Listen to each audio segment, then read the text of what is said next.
Chief Meteorologist Tom Wachs, just to kind of talk about where we're seeing where this is all coming from. And we know it's the wildfires, Tom, from two separate areas. Yeah, I mean, Maddie, and this is bad, right? I mean, we all know it. This is the worst in Milwaukee recorded history when it comes to wildfire smoke, and that was a little after noon today.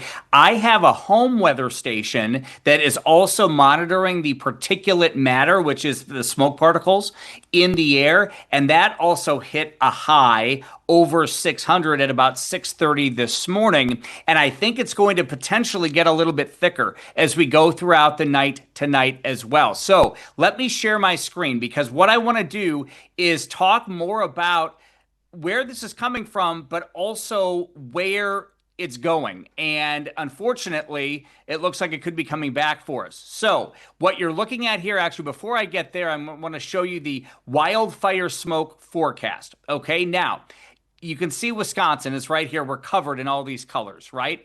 So tonight, we're going to continue to see thick smoke here at the surface. And this is the near surface smoke density coming in from one of the high resolution computer models. That is going to continue throughout the night. Now, here we are at about 8 o'clock on Friday morning, still very thick smoke. But watch what happens. Now we're at noon, and you can see our southwestern counties are finally getting some relief.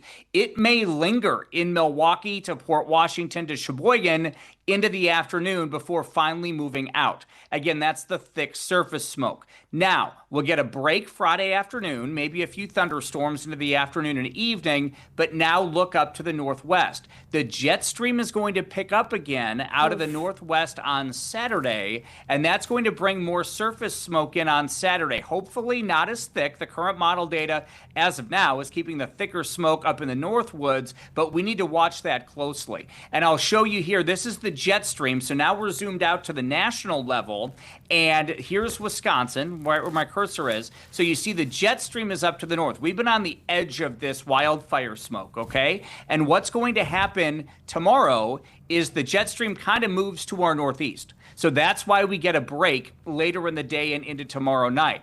But then watch what happens on Saturday. Boom. The jet stream comes right back in from the arrowhead of Minnesota and not far from Thunder Bay, Canada, where these fires are burning, and that's going to bring that smoke back in. So now let's keep going through time here, because as we go into Sunday, look at this. Northwesterly flow, strong jet stream winds, straight from the fire area. So I think we're going to continue to see the wildfire smoke into Sunday, and look at this. It gets even really strong by next Tuesday. So there's a chance here that we could have waves of wildfire smoke continuing in our area starting again on Saturday. So I think the big story here, Maddie, is we get a brief break on Friday afternoon, at least for some, maybe not in Milwaukee until later at night, and then it starts to build back in again on Saturday. And based upon these fires, you know, what's going on with that and that sort of a thing, it looks like the airflow will be coming back in from that area into our area starting on Saturday. Stay tuned for updates, of course, on that. So I don't think we've heard the end of the wildfire smoke, but it is bad today. These dang jet streams, we've been talking about it all week and the different effects. So basically, message here is don't get too comfortable. Could be headed back our way. Oh my gosh. Absolutely. So we hit a record high today with the air quality index. Is the reason because the wildfires are so much stronger than we've seen in years past, or what's the cause for us to hit this record today? Yeah, so I think it's the proximity, to be honest with you. A lot of the fires in the past years have been much farther northwest in Canada. This one is much closer. So arrowhead of Minnesota and west of Thunder Bay, Canada. And I think it's that proximity combined with those jet stream winds that's making it worse. And, you know, again, it is toxic type smoke. I mean, if you breathe this in and you have asthma, COPD, or other respiratory illnesses, it can certainly cause a lot of issues. So that's why I think it was so bad today. And I'm going to be honest, I think it's going to get bad again tonight, even though it's bad now, but get worse. Because during the day when we heat up, we have a vertical mixing in the vertical. So the sun heats the ground. the ground in turn heats the air. It causes this vertical motion because warm air rises, right? Well, when the sun sets at night and we get a little bit cooler, that vertical mixing stops. And so that can actually cause the smoke to settle a bit more and thicken up. And so that's my concern for tonight into the morning hours tomorrow as well. I feel like I'm just the bearer of bad news here. I wish I had really good news, but that's the science sort of behind what's going on here today too. That's so interesting. Is the only way to stop this kind of cycle is for the wildfires to be fully put out?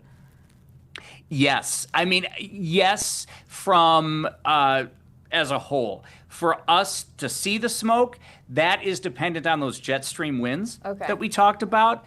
But yes, and and here's the issue: in Canada, they have a lot of forests, right? And they, a lot of areas are inaccessible to a lot of firefighting crews, where these fires get so big and out of control that they just kind of have to burn themselves out. And without adequate rainfall, which it does not look like they're going to get a ton of there, the fires are going to keep burning. And then the other issue, Maddie, is we could get lightning strikes within, those showers and thunderstorms, and in the dry environments, that can spark more fires as well. Wow, I don't know if it's because I'm also a weather nerd, why I'm so fascinated by this, but I'd like to say you're the bearer of education. Not so much thank you, bad Maddie. news. I appreciate that. Thank you. Tom,